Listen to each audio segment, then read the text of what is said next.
Hey everyone, today we are going to work on my 73 Mustang Convertible. It's having a running problem. And the running problem is the accelerator pump in the carburetor no longer works. So we're going to pull the carburetor off and start taking it apart and get it soaking. This car has like a little bit under 100,000 miles original, if I'm not mistaken. The carburetor has never been apart. This is a stock 250 6-cylinder Mustang with a 1-barrel, do believe it's a Weber carburetor. So we'll get the hood open and we'll start taking the carburetor apart. Yes, the outside of the car looks much better than underneath the hood. But like I said, I'm the second owner of this car, and it does have fairly low mileage for a 1973 Mustang. So first thing we're going to do is we're going to get the air cleaner off. There's an emission hose there that plugs in here. It's already off. There's a breather hose that comes around. It's already off. And then there's a vacuum hose. So we'll get the air cleaner off and we'll get down to the carburetor. All right, I was incorrect. The mileage on this car is 125,000. I was thinking about the Shelby. The Dodge Shelby Charger has under 100,000 miles. But there is the 1-barrel carburetor that we're going to be taking off here. So this is the accelerator pump that's inside. There's the float bowl. Got the fuel filter, fuel line. So we're going to disconnect the fuel line here. There's some vacuum lines here we have to disconnect. And then there's a bolt here and a bolt on the other side, and the linkage and the choke thing. So let's get some tools out here and we'll start taking it apart. There is the choke heater nut we got to take loose. That's 1/2 inch. There's the linkage. There's the other nut here. See, it still has its original tag. I don't think this carburetor's ever been apart. I'll be the first person taking it apart. The car did run good until the accelerator pump went bad. So we'll get the carburetor off and get it up on the workbench. So we're still working on getting the carburetor out. So on this car here, I did not disconnect the battery, but what I did do is I disconnected the wires in the solenoid. So if somebody does come and try to start the car when the carburetor is not on, the car will not start. So here is the one nut that holds on the carburetor to the manifold. Go in a mason jar. I went ahead and pulled the tag off so it wouldn't get destroyed. And as you see, it says Motorcraft D30F BC A3C22. That is the carburetor number on this carburetor. Very important to have these tags. I wanted to take it off first so it wouldn't get destroyed. And we're having a problem with one of the nuts. We're still working on the one nut, getting it off. The carburetor should be off here shortly. Okay, we got the carburetor off the car, sitting on the workbench now. First thing I'm going to do, I'm going to take a little bit of gum cutter and I'm going to clean off this choke mechanism. There is a index mark on the choke housing with the other part of the housing, so you know how tight or loose to make it. So I'm going to go ahead and clean that off, and then I'll take a picture of it so I know where it goes, or I'll write it down on the workbench like I usually do. This is a dash pod that was not hooked up. I guess somebody decided not to hook it up or it's gone bad. I don't know. It was already disconnected when I bought the car.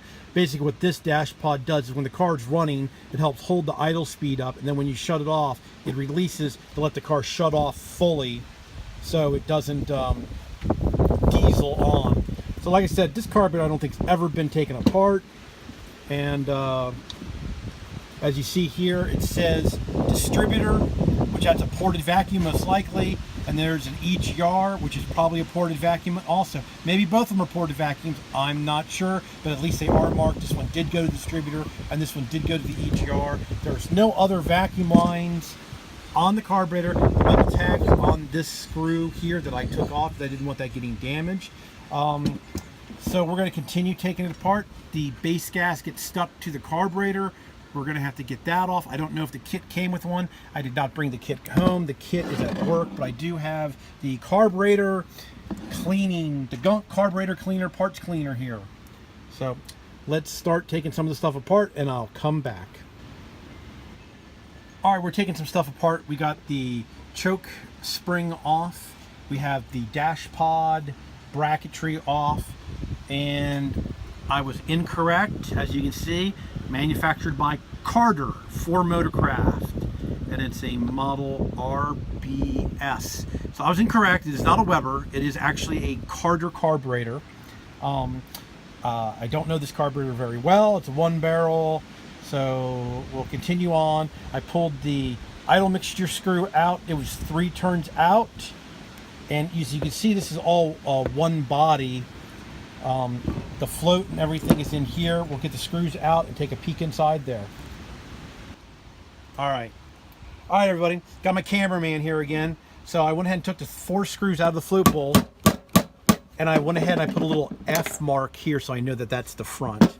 So let's try to get this float bowl off and see how nasty it is. 120 some thousand miles, never been off. And we have a little bit of icky pooiness in there. Not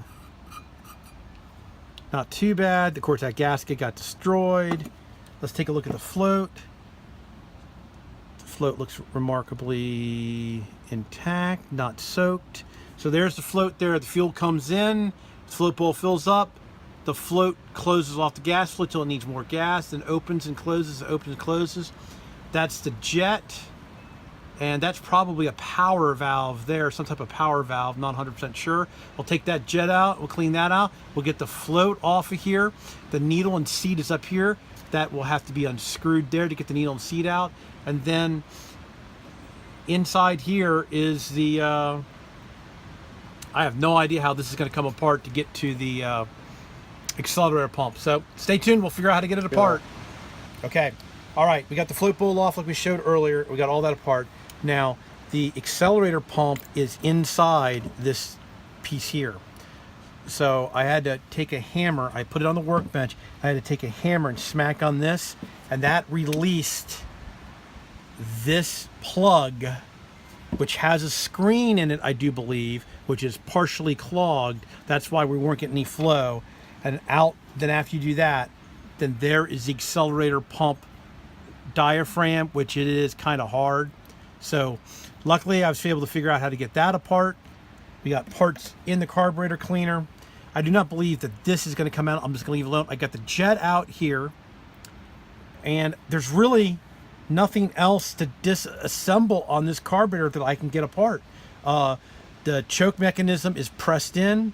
So I'm just going to go ahead and soak the rest of the body. I have the small parts in there now soaking. I think I'll go ahead and I'll throw, don't think I'll throw this in here yet. I'm going to try to clean this manually and see if that screen if that's actually a screen. See, there's like a little wire in there that's holding like a screen. I really don't want to take that out if I can, if at all possible. So I'll use some gum cutter. Maybe I'll just let this soak in the gum cutter externally. I don't want to put it in the carburetor cleaner. So I'll set that on top of here and let that soak. I have small parts in there now. There's not enough room for the small parts and the carburetor body to fit in there all at one time. So we'll let these parts soak, which like I said, I've got the float bowl and some of the other small parts in here soaking. I'll go ahead and let that soak. Well, maybe I can get half of the, maybe I'll get half the carburetor in there.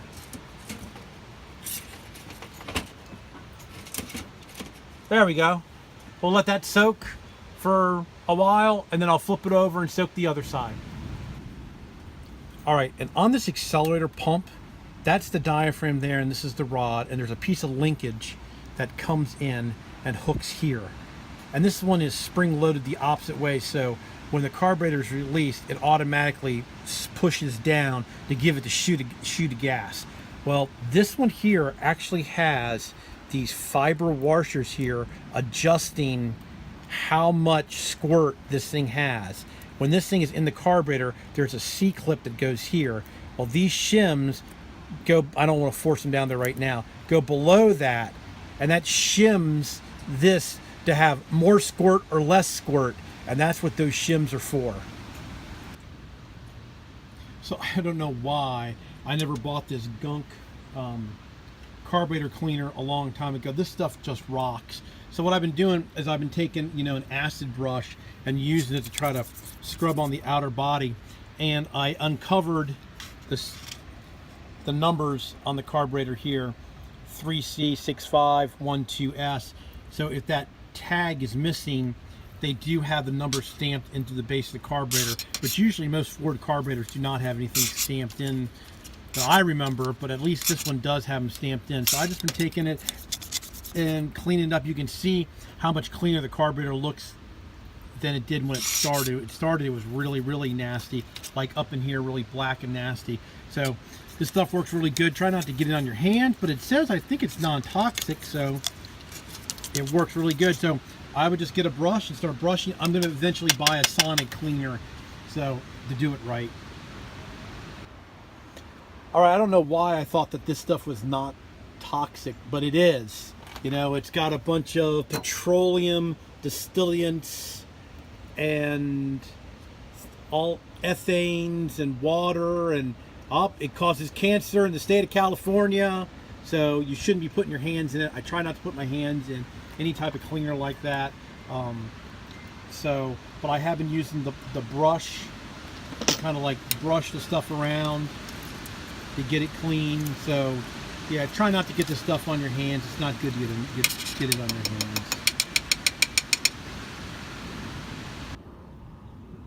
All right, everybody, we're going to finally start to reassemble the 1-barrel carburetor for the 73 Mustang. So what I did is I took the carburetor and I've got it in a clamp here so it sits upside down. So the first thing we're going to do is we're going to go ahead and put the main jet back in, and the main jet goes right here.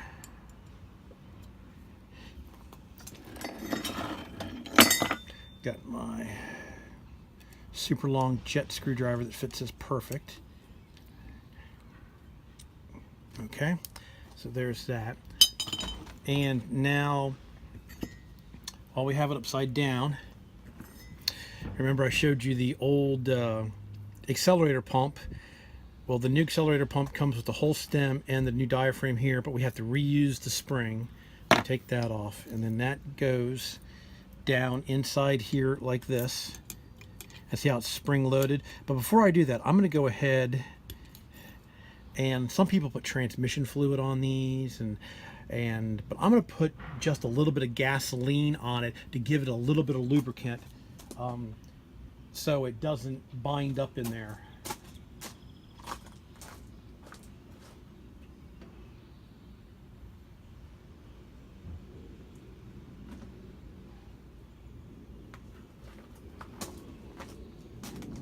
It's going to be in gas anyway, so might as well just put a little bit of gas. And like I said, see this one here, it's spring loaded and comes back.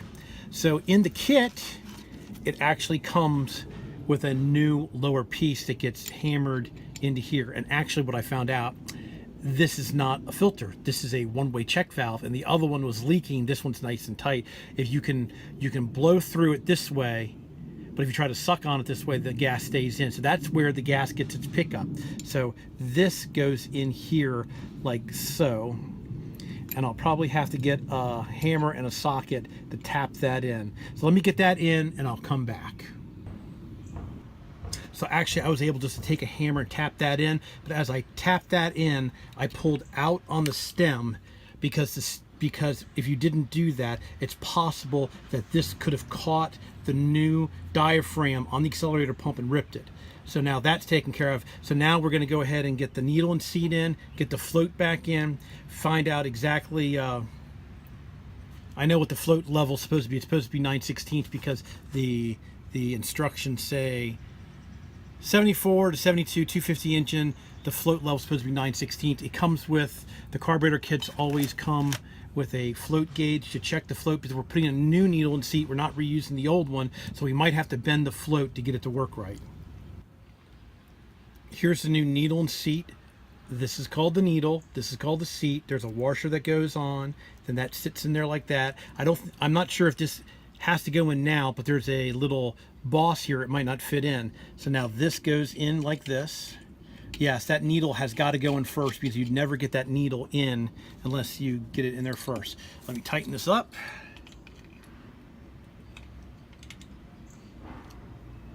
Okay. That is tight. So now we have our float. And you can see how that needle has been wearing on that float. Is it going to focus? See how that needle's been wearing on this? So it might be out of adjustment anyway. And then there's the choke rod, the float rod. Float rod goes in first. Got to make sure that that's back. Then this goes in.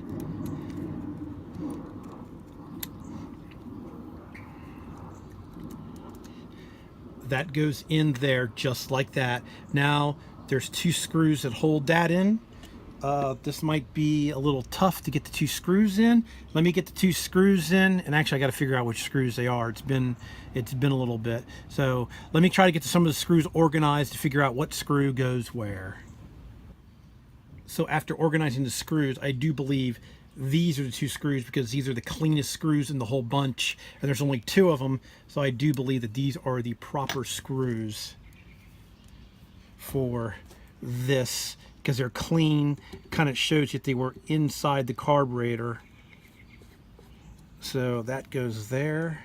At first I thought there was like a little bracket that went here because it's been a couple weeks since I took this apart. And yes, those appear to be the screws. Get those screws in, tighten them up.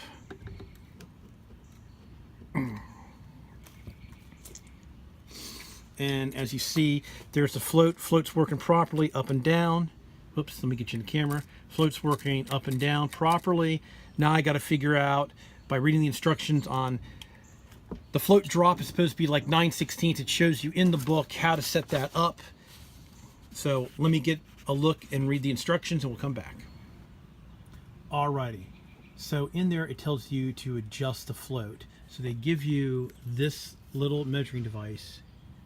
And see that dot? I put it 18 between the 16 and 20.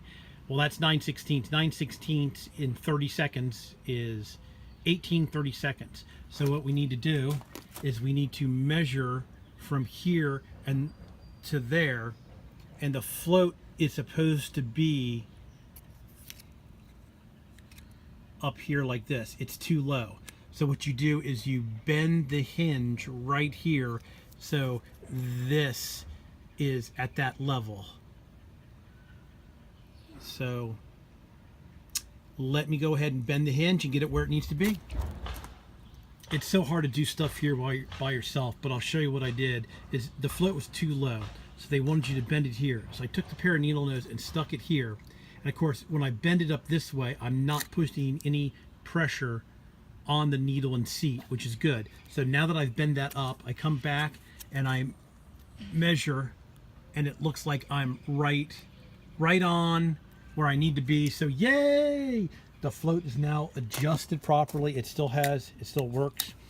It's the way it's supposed to be. So now I'm gonna go ahead and get the gasket and put the float bowl on. Now there is some type of, what is this thing called here? Let me see, number 30. The step-up piston. I did not take the step-up piston out because on this carburetor here, take these off, they have this washer hammered in, and you're supposed to pull that washer out and then put a snap ring in. It does come with all the parts. I'm scared to take that apart. It feels okay. We'll just hope that it's okay. Like I said, the only thing really wrong with this carburetor is the accelerator pump was not working properly. So we'll go ahead and finish putting the float bowl on. And actually, I might put a little bit of oil on this. It does say in the instructions that you can put oil on the accelerator pump, so I'll probably go ahead and do that. Let me go ahead and get the float bowl on and we'll continue on. All right, I'm trying to do the rest of the accelerator pump diaphragm. There was these little fiber washers or plastic washers that go underneath here.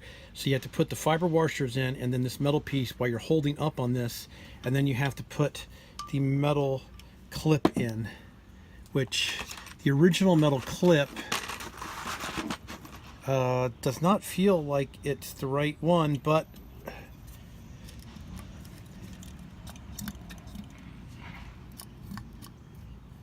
I hope it doesn't pop out. So yeah, see, I can just push it out with my finger. So we're gonna have to take and it didn't come with a new one, which I'm surprised.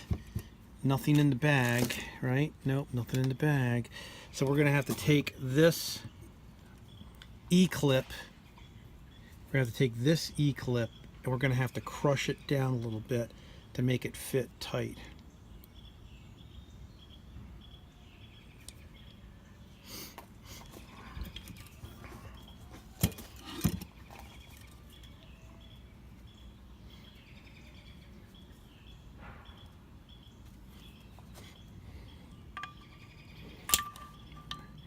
Of course, now that I made it tight, it doesn't want to go back in.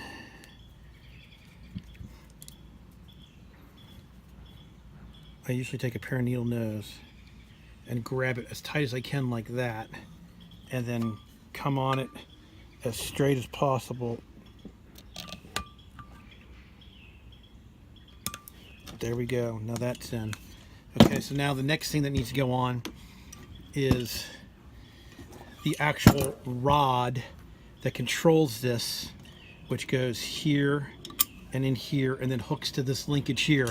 So I put the pin back in. Let me get the pin out. I don't know how it turned backwards. Okay, got the pin out. Let me hook the linkage back up.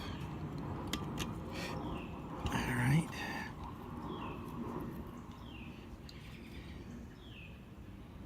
I'll put the pin back in, and now this bar here goes on here that holds this piece on, and then it should be this screw here. Trying to stay in frame. It's kind of hard to stay in frame here.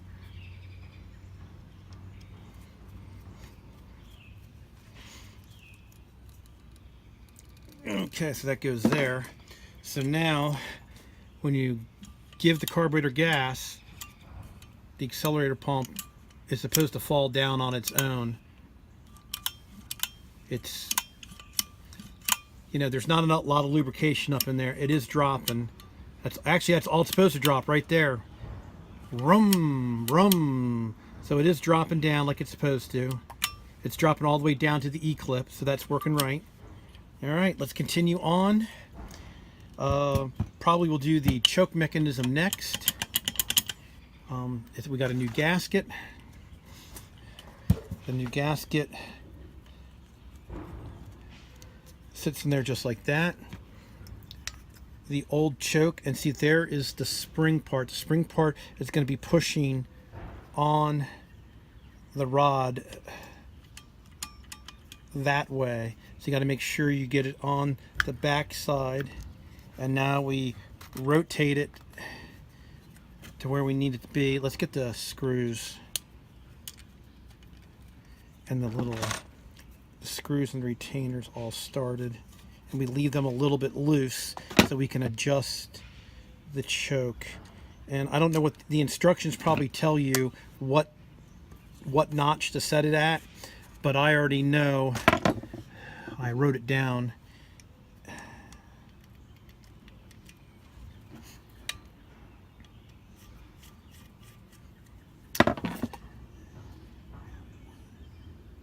It's at like 3.5 from center. So 1, 2, no, it wasn't 3.5. I actually have it more. 3.5 the opposite way. So it's 1, 2, 3 and a half right there. I drew a picture on the table. So we'll tighten that screw. And it's a pretty hot day today here.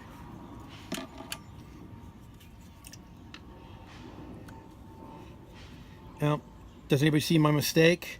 My mistake is right here. My mistake is right there. That retainer is not... That retainer is backwards.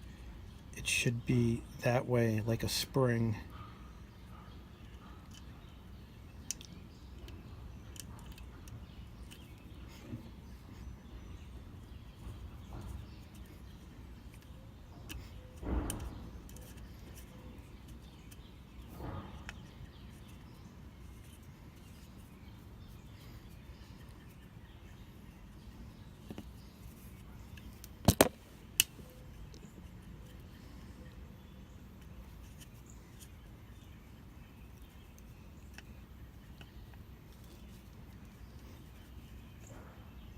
All right, that one's tight. Let's see. Give it some throttle, and yep, see the choke closed a little bit. It is a very warm day, but that is working. So now we got the needle valve, which I think I forgot to soak. That's all right. It's clean. The idle, actually it's not that. It's the idle adjustment screw. Idle mixture screw. Excuse me. And it was 3 turns out. That's what I'm getting confused about. My notes are over there written on the counter. So we screw this all the way in so it seats.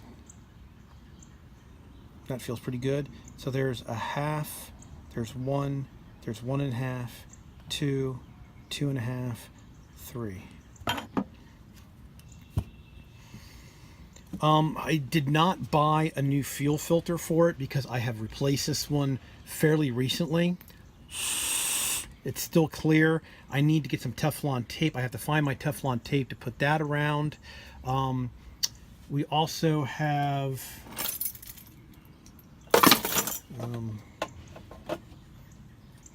I didn't clean this up. I didn't see any reason to clean it up.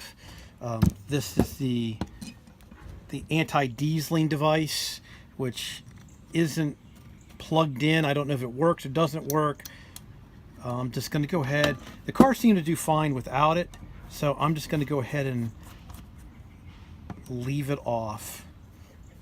Unplugged, not working. I don't see any reason. It seemed to do pretty good with it off, so we'll leave that off. Okay, that's tight. Basically that's it. I'm gonna need to find my Teflon tape to put the fuel filter back on, and I'll get it back on the car. I already showed you how to take it off. I'll put it back on the car. We'll get it up and running. So I'm getting ready to put the carburetor back on the Mustang, and I said, you know, I'm gonna crank it over and get a fuel sample. And this is the fuel that came out of the car. I don't know, you know, I thought this was gas, was clear that I had put in it, and it smells like gas, but it smells a little varnishy, and there's a whole half a tank of gas in the car. I'm just since it's clean, I'm gonna go ahead and run it. I know it will start and run because I had it running on it before the carburetor went bad last year, so that's only been like a year, and I know I put gas in it last year, so I'm gonna go ahead and roll with it and see what happens.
Well, once gas got up in the carburetor, it fired up, but I'm still not sure if it has a accelerator pump squirt. I'm still looking at that.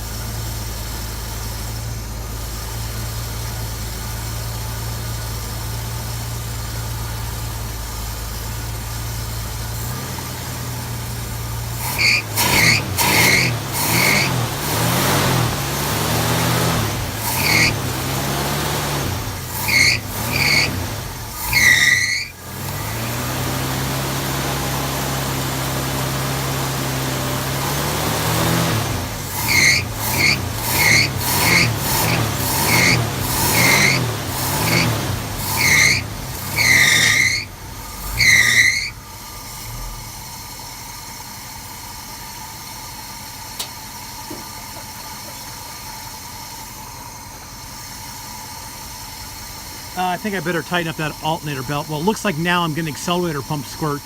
Maybe there wasn't enough gas, it wasn't coming through properly, but now it seems like it's working. So there we go. Got the carburetor back on the 73 Mustang. You can tighten the alternator belt up. I found my Teflon tape, so I Teflon taped that up. As you see, the choke's almost off. I'll do some more fine adjustments. This thing needs plugs. I mean, yeah, it needs plugs and wires. It's got a Petronics electronic ignition in there.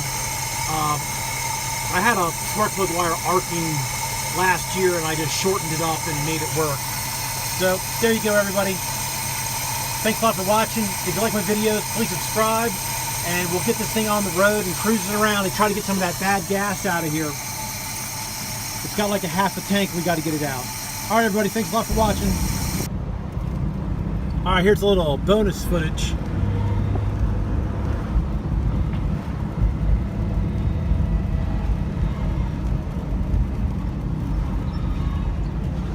Got the top down, rolling.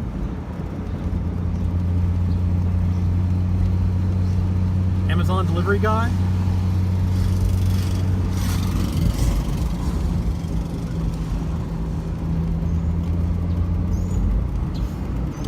It did act kind of weird just a couple minutes ago. I don't know, maybe it was vapor lock or something. We've had it running for a little while.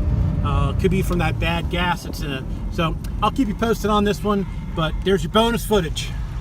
All right, well, here's your second bonus footage. That gas was bad and we had to drain it completely out. We got like 7 gallons out of the tank, and now we're up here getting gas. We're gonna put super in it, and it's running so much better. It's died on us so many times with that bad gas. So that bad gas definitely was bad. Do not use bad gas if you think it's bad. I knew it was bad, but I tried it anyway.